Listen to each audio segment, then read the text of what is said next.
Dr. Chona, let me ask you, ma'am, you used to teach us in school, you were our principal, and there were thousands of us at Delhi Public School, R.K. Puram, and you were a particular type of educator, very strict one also, by the way.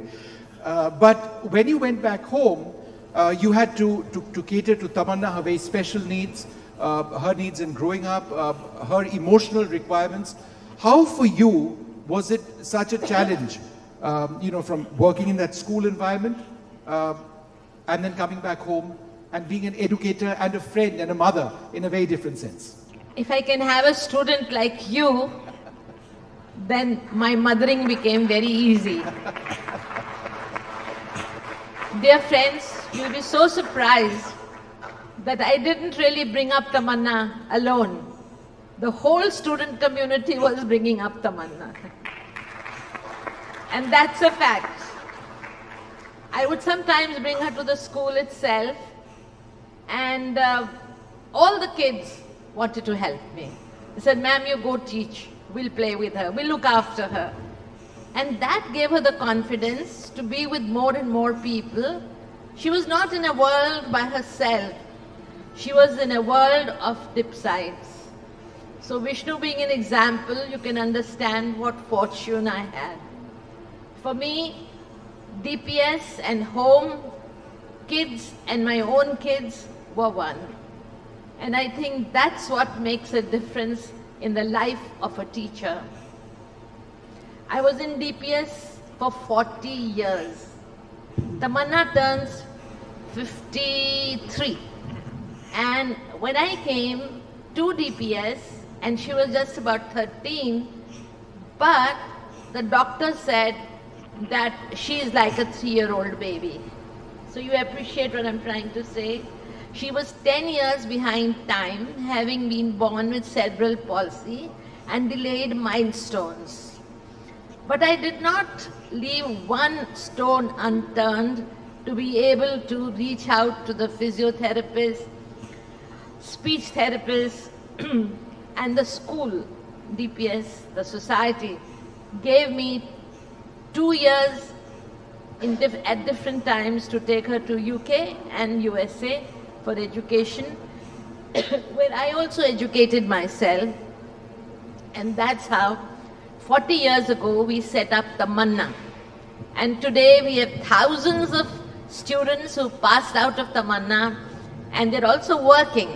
All I'm trying to say is that you need the community to bring up the Tamannas of the world.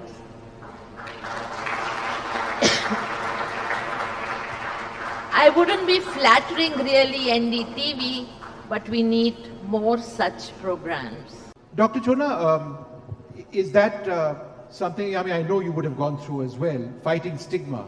Did you at times in your own life feel exhausted or tired that how long am I going to be able to actually do this? Vishnu, I'd like to introduce myself as Mrs. Chona, whom you see, confident, happy, smiling, social. And there is another Mrs. Chona which is inside that Mrs. Chona.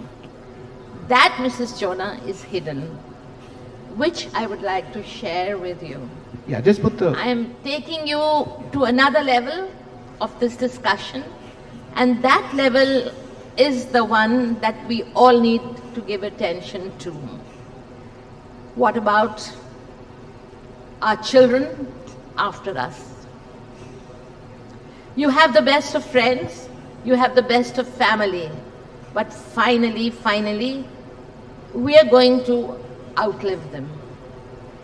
So, has the government thought about assistive living where you can have a lifestyle which matches the lifestyle of an individual child with any kind of a problem, that will be able to take the responsibility of high standard, and not of the kind that we hear about the orphanages run by the government.